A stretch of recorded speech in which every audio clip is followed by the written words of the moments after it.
Minggu kemarin, setengah bulan yang lalu kita sudah bahas soal pendasaran diri antara aku dengan orang. Kalau aku kita identikan dengan ruh karena pemahamannya dianggap lebih gampang dipahami oleh teman-teman di Madura. Kalau aku seakan-akan aku ya aku yang selama ini kita pahami sebagai aku ya orang. Di dalam proses perkembangan kita belajar kesadaran, aku itu kan diidentikan dengan yang ruh, yang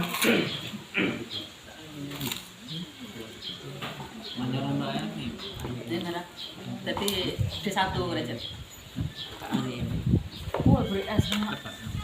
aku atau ruh.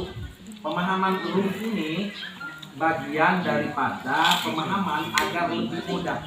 Jadi hanya permainan semiotik saja agar lebih mudah dipahami. Terlepas pada definisi yang debatable. Jadi teman-teman memahami ruh yang debatable itu terserah. Intinya bahwa pemahaman kita saat ini dulu untuk konteks yang ruh ini adalah sesuatu yang di luar orang.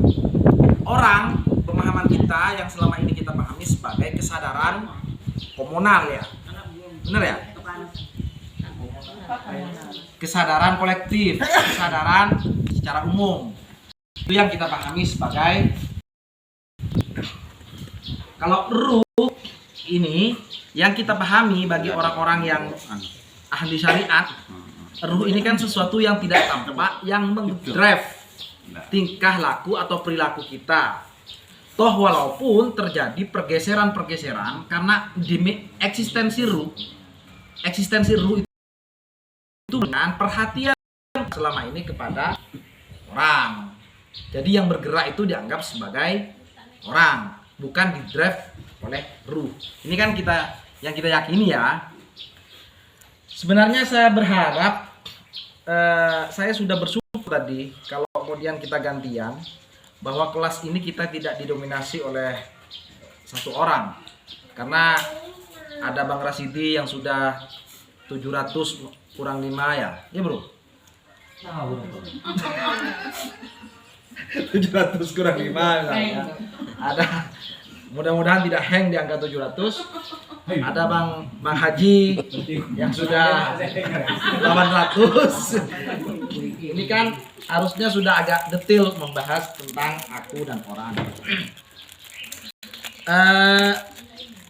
Saya gembira juga tadi karena di grup itu sudah ada sudah ada topik yang akan dibahas. Jadi ada topik 175 Fred kata Bang Haji. Saya berharap Bang Haji sudah yang mau menjelaskan tentang Fred.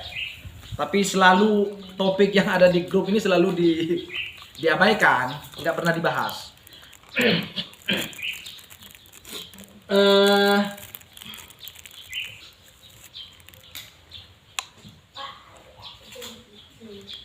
Nanti kita singgunglah juga soal Fred itu karena saya anggap itu penting, apalagi tadi di pengantar atau sebelum kita masuk ke pembahasan resmi, Bang Haji juga sempat menyinggung soal bagaimana Ibrahim yang dalam tanda petik sok kaya gitu ya, yang tanda petik sok kaya, kemudian rela berkorban habis-habisan dengan kurban kambing, kemudian kurban domba dan lain sebagainya. Kemudian dia dipaksa oleh Tuhan untuk mengorbankan, dalam tanda petik ya, dipaksa oleh Tuhan untuk mengorbankan anaknya. Apakah itu juga bagian dari pergeseran Fred bangga itu, atau seperti apa? Nanti kita coba singgung biar tidak sepotong-sepotong.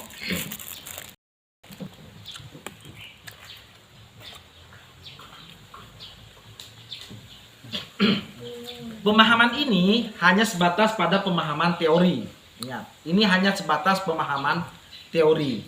Kalau saya disuruh kemudian dianggap mengalami yang dimensi 8, dimensi 9, dimensi 7, dimensi 8, dimensi 9, dimensi 10, tentu belum mengalami. Karena derajat diri saya itu belum di sana. Jadi dimensi itu Pak, kita akan mencoba mengukur sejauh mana derajat diri.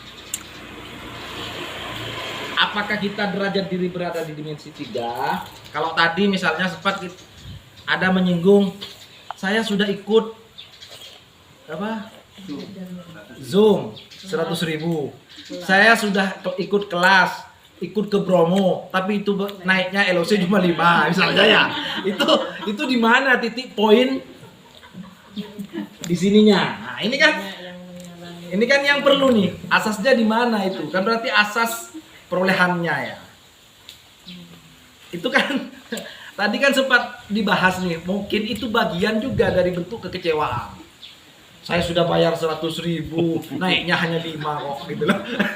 Kok bisa ya hanya 5? Saya juga MTLOC Pak, kadang naik 5. Kadang nggak naik gitu loh. Jadi itu bukan berkaitan dengan soal angka, tapi soal progres jiwanya. Jadi kalau jiwanya sudah progres, maka otomatis tidak bayar sekalipun, transenden gratis sekalipun, bisa angkanya tinggi gitu. Jadi kalau memang angkanya tetap berputar di dimensi 3, ya wajar kalau naik 5.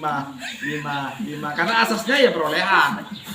Kalau gue bayar 100, gue harus naik 100 poin misalnya. Ya, piye gue gitu.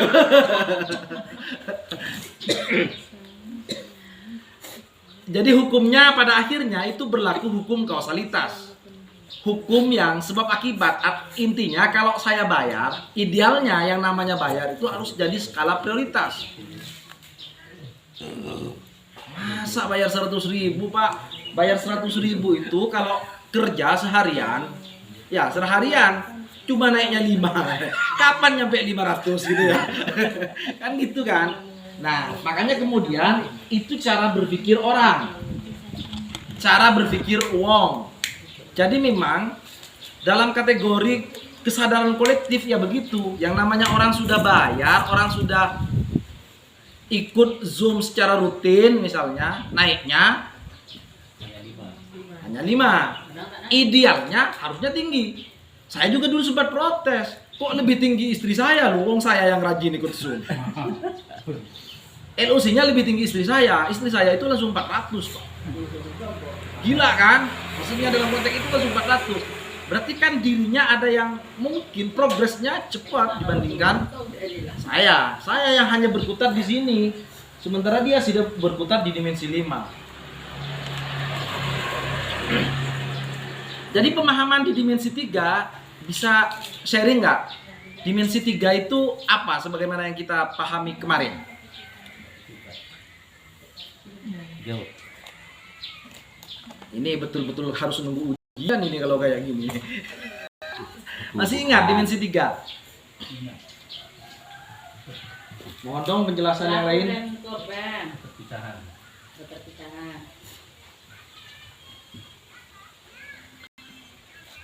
Masih ingat ya? Apa itu dimensi 3? Versus. Kenapa dimensi 3? Tidak ada dimensi 2, dimensi 1. Mohon pencerahan saya.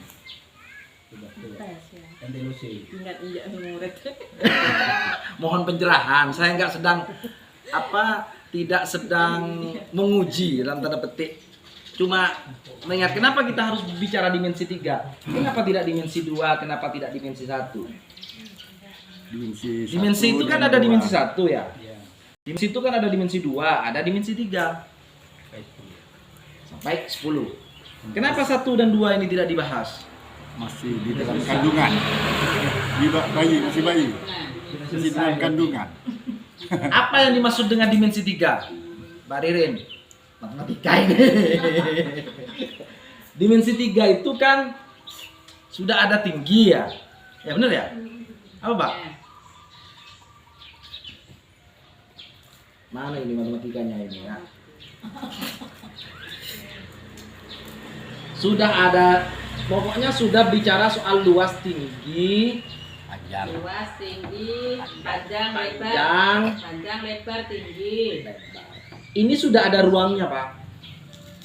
Sudah ada. Dimensi 2 ini belum ada. Jadi dimensi 1 ini tinggal. Dimensi 2 ini.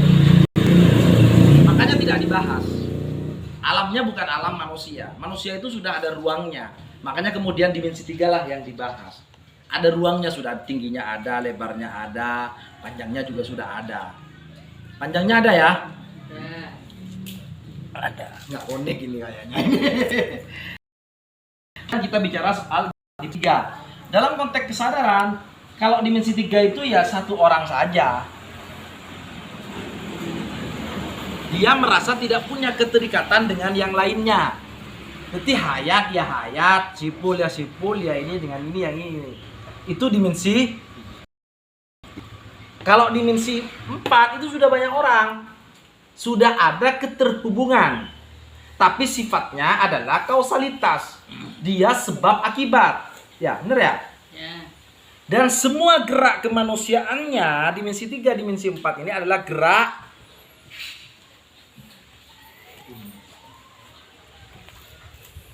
alhamdulillah. Apa dah?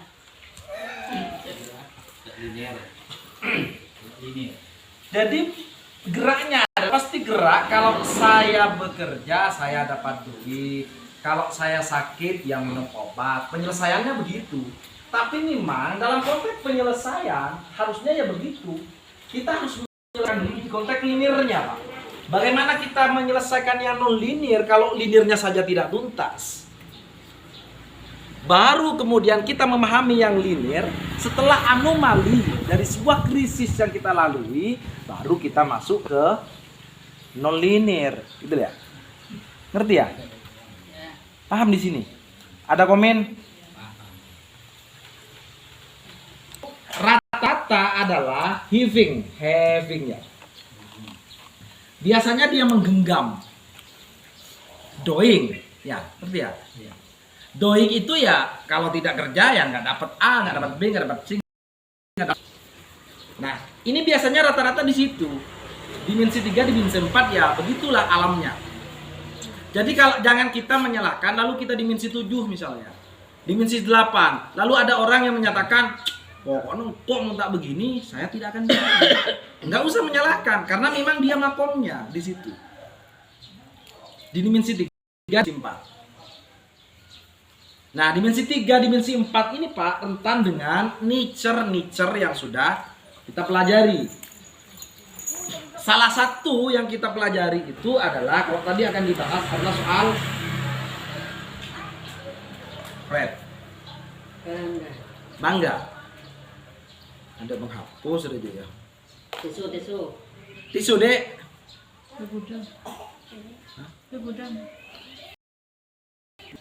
Jadi mana sana? Lanjut.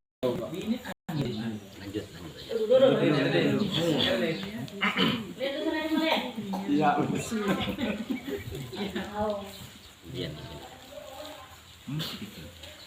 Kira-kira. Fred ya. Kita coba masuk di biar ini ya, teman-teman, biar maksudnya tidak hilang pesan yang tadi di grup.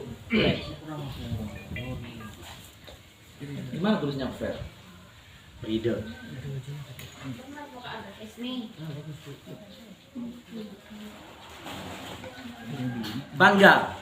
Bangga ini oleh banyak orang dianggap sesuatu yang positif. Karena dia biasanya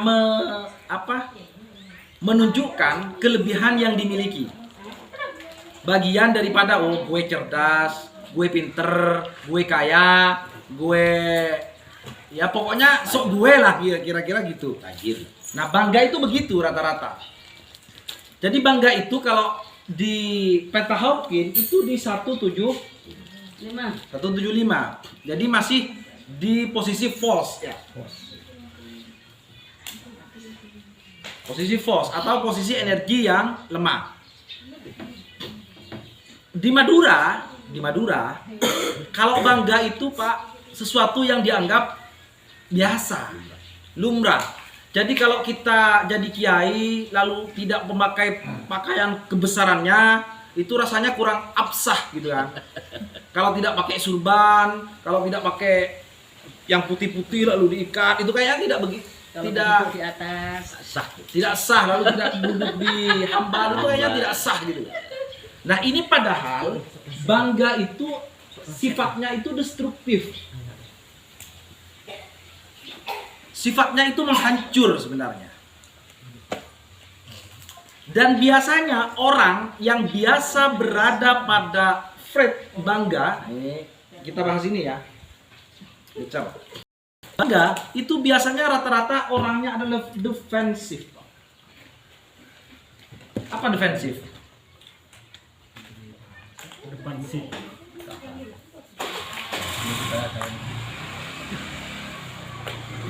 Biasanya orang yang memiliki nature bangga itu sifatnya adalah apanya? Sifatnya itu defensif. Dia selalu mau bertahan.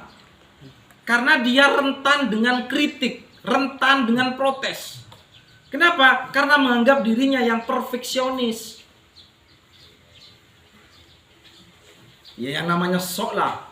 Kalau meminjam istilahnya kesadaran-kesadaran kan kita biasa mengenal dengan ilusi Rob ya. Mengenal ilusi Malik, ilusi-ilusi ini yang mungkin yang dianggap sebagai sok suci, sok kaya, sok ini. Dan biasanya orang-orang yang bertahan begini Pak, anti kritik. Dia tidak mau dikritik, salahnya pun nggak mau dikritik. Jadi orang bangga itu tidak hanya sekedar pamer, tapi dia secara karakter biasanya tidak anti kritik orangnya. Karena menganggap dirinya itu yang paling benar dan tidak mau disalahkan oleh orang lain. Efeknya adalah dia butuh pada pengakuan.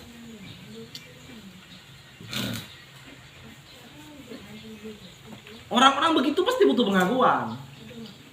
Nah ada sih, tidak banyak tapi ada juga orang yang kemudian bangga tapi ditutup-tutupi. Apa ditutup-tutupi itu? Ya biar tidak kelihatan lah saya mau gitu loh. Saya biar pura-pura aja. Apa itu istilahnya kalau dalam istilah Hawking dengan kesantunan?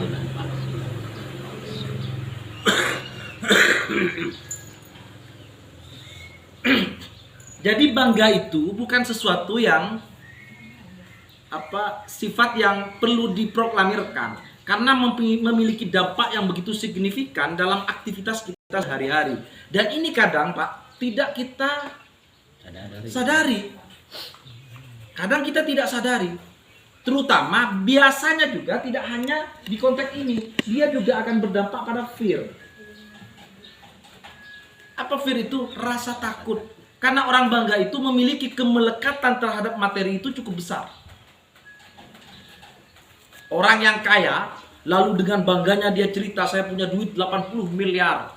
Saya punya duit 60 miliar misalnya. Bangga dia Pak. Cerita kemana-mana, dia akan merasa takut. Hartanya takut habis.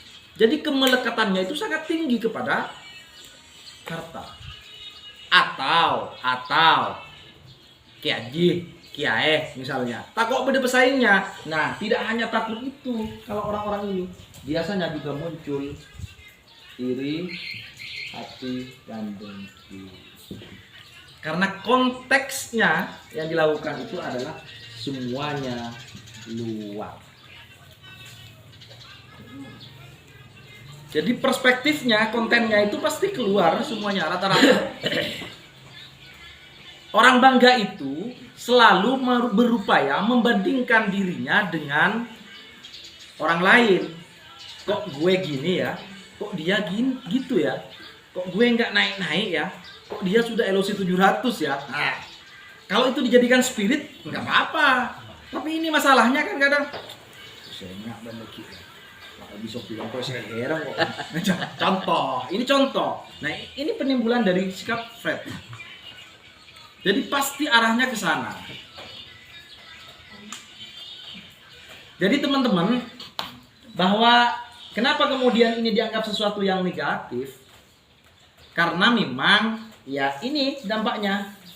Dia selalu mau tampil sok-sok lah. Dan itu disebabkan oleh penggelembungan ego.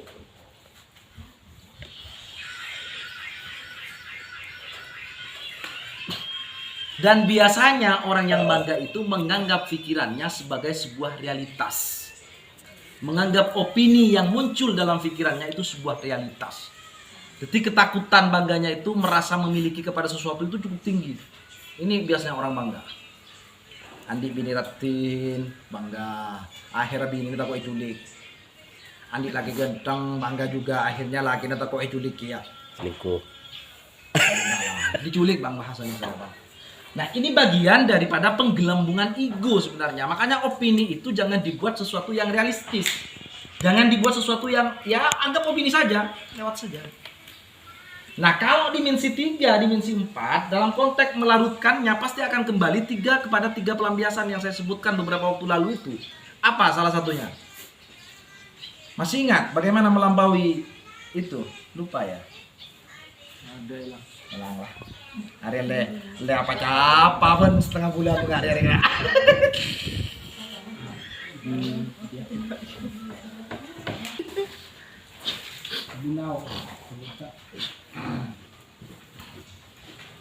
Apa katanya?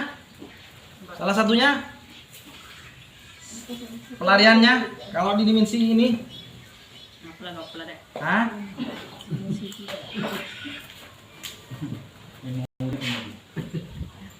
Terima. Nambahin.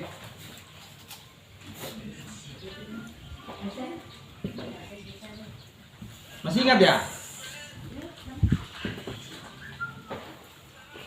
Masih ingat? Masih. Jadi biasanya yang lumrah kita kalau nicer itu datang lalu ditekan atau ditahan. Yang biasa. Yang kita pakai di situ yang sering kita pakai lalu kemudian diekspresikan. Ekspresi dalam bentuk apa? Ya kalau butuh pengakuan pasti kecewa, marah dan lain sebagainya. Kalau efeknya adalah pengakuan, lalu dia marah, mukul, ekspresi. Lalu di pelarian apa? Lari kemana lah? Ke alkohol lah, lari ke apalah untuk menyenangkan pikirannya. Nyari puju lah, ntar kasta tengki lah, ntar ke masjid jami aja ke pohon di masjid jami misalnya. Itu bagian daripada pelampiasan yang selama ini diyakini bisa membuat perasaan atau emosi-emosi negatif di diri kita itu bisa hengkang. Kemudian pada akhirnya akan menyebabkan kebahagiaan. Kan itu sebenarnya. Ini di konteks itu, tapi di konteks yang lain maka apa yang harus dilakukan? Kalau perspektifnya Bang Aswar apa saja? Alhamdulillah. Ini kayaknya sudah akui, diterima, yo. Pancing Pak. Ya. Diilmui, itu kan dilampaui. Nah, inilah proses yang harus kita lalui ketika nature itu muncul pada diri kita. Artinya bahwa apa yang muncul dalam diri kita itu jangan digenggam, Pak. Jangan digenggam. Baik pas dilampaui dalam bahasanya ini. Dilampaui. Jangan digenggam. Kalau kita digenggam berarti kita sedang mengekspresikan uangnya, mengekspresikan orangnya. Jadi kembali kepada diri. Jadi bangga yang sejati itu adalah ketika kita memamerkan diri untuk diri. Bukan memamerkan diri untuk orang. Yang mana ini yang mau dicontoh? Diri. Dan pamer Diri. Hah? dan pamer untuk kembali kepada dirinya yang Kalau ke orang kan banyak ya. Artinya kalau kita misalnya punya kelebihan, ya dimasuk ke dalam saja bahwa itu adalah anugerah dari Tuhan yang diberikan kepada kita. Cukup. Makanya kemudian dalam Hawking itu kita harus mampu mensyukuri segala prestasi yang kita miliki. Jadi kita harus mampu mensyukuri. Mensyukuri itu kan dalam bahasa ibu kita itu adalah bentuk penerimaan. Menerima fenomena atau realitas yang terjadi itu pada diri, langsung kepada diri. Jangan kemudian kita membanggakan diri kita kepada orang lain. Contoh misalnya, gue sudah zikir nih 7 jam sudah. Dan berbacem. Sejam. Petongan jam lah. Semak musik. Nah, gitu loh. Ini kan bagian daripada ekspresi dirinya bahwa dirinya itu mengaku. Sebenarnya secara tersirat ingin mengakui atau meminta pengakuan bahwa gue itu yang paling dekat dengan Tuhan. Kan gitu kan logikanya. Yang benar gitu. Ya nggak usah Pak. Ya syukuri Pak langsung ya. Untuk dirinya, diri sejati itu untuk dirinya, bukan untuk diceritakan. Kalau dalam teori syariat mungkin ada ya tahadus bin nikmah gitu ya. Tapi beda-beda tipis tuh. Kok tahadus bin nikmah deh kayak. Cerita-ceritaan ya. Apa kok sama punya malam contoh ini contoh. Kalau ketemu lagi sampai kok berdialog dengan Tuhan. Gimana dialognya? Ya, saya minta Pak Ji. Gimana katanya? Mau dikasih. Ternyata 1 tahun sebelumnya, 1 tahun yang akan datang, Pak Jirunya nggak datang-datang. Apa? Opini atau pikiran yang muncul dalam diri kita itu dianggap sesuatu yang realitas. Nah makanya kalau dalam bahasa-bahasa yang sering kita ikuti Zoom itu, sebelum kita masuk kepada makom hamba, maka jadilah dulu manusia seutuhnya. Manusia seutuhnya itu apa? Menghilangkan dualitas kemanusiaan. Ketika masuk ke makom hamba, mau dekat dengan Tuhan, hilangkan dualitas ketuhanannya. Kan gitu Pak. Jadi dualitas ketuhanannya ada juga. Kita sok suci, sok paling dekat dengan Tuhan, itu kan dualitas. Ini 700 harusnya yang jelas. Kita teori kita. Artinya bahwa ketika kita belajar kesadaran di luar topik ini, kita tidak lagi berkonten keluar. Kita kontennya selalu ke dalam. Jadi tidak lagi kita berpikir ke yang di luar, tapi kontennya kita ini yang di dalam diri kita. Mengembalikan nilai fitrah ruh kita. Yang selama ini sudah tergeser dengan kepentingan orang, dengan kepentingan kelompok, komunitas, bisnis. Kita kan di dimensi 3 dalam konteks ekonominya kan masih di konteks kasbi, ya benar ya. Dalam bahasa pesantrennya kita masih dalam konteks kasbi. Apa konteks kasbi itu? Ya konteks usaha. Kalau kita tidak begini ya tidak begitu, dan itu digenggam. Paham ya? Sampai saat ini paham? Kan seharusnya begitu. Iya, itu dari paradigma di sini. Saya tidak menyalahkan, benar. Paradigmanya di dimensi 3, dimensi 4. Bagaimana kita menjelajahi dimensi 5? Ya, ayo progres dulu ke dimensi 5, dimensi 6, dimensi 2. Dimensi 7 lah minimal kita berada pada keilahian.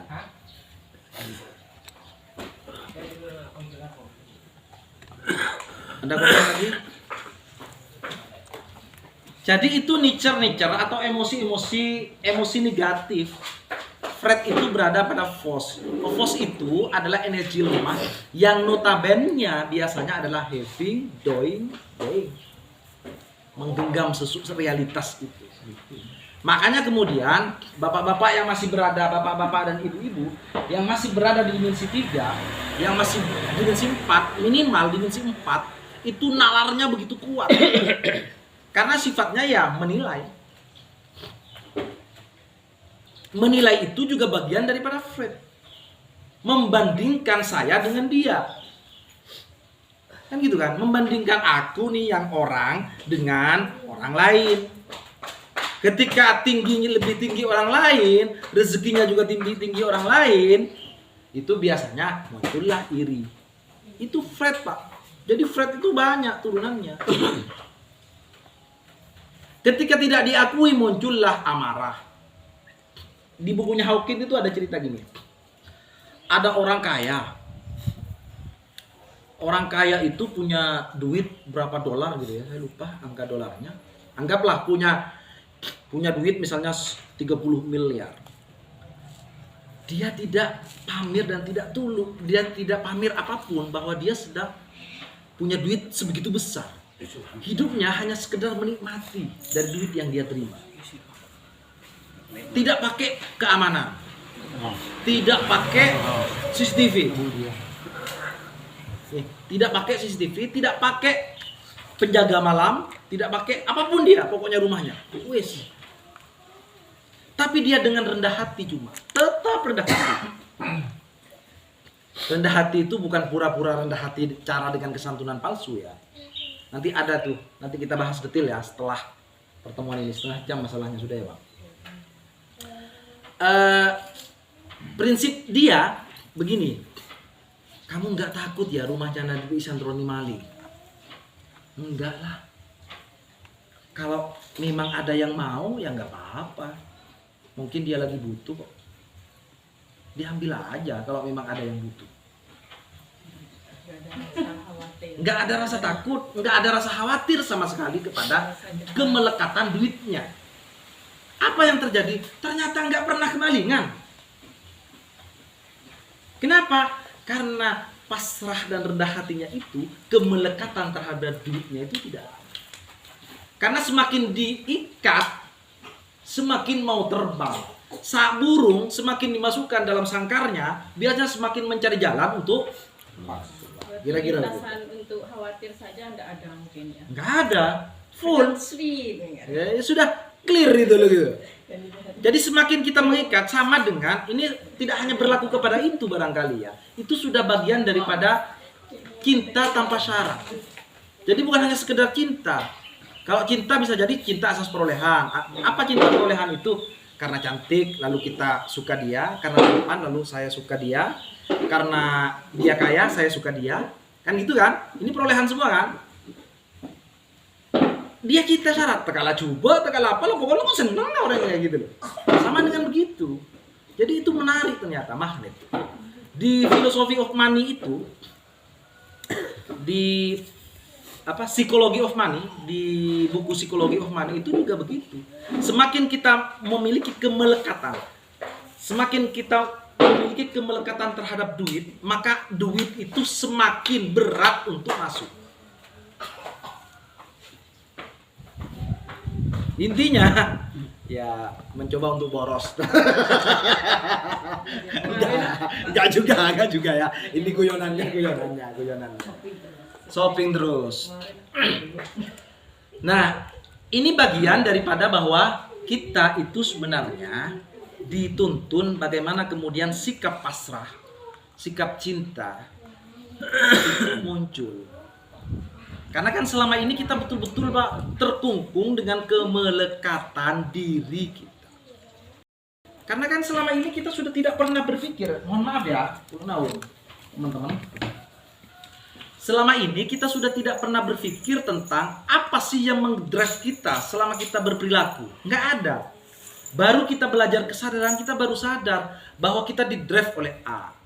Nah kalau kita bicaranya di orang, pasti drive-nya itu adalah kolektif. Kesadaran kolektif, kesadaran yang sudah terbiasa kita lakukan selama ini. Dan itu kalau sudah dianggap biasa Pak, ya sudah, selesai di orang. Cara untuk melambaui yang sudah terjadi gimana? Umpamanya saya punya hutang.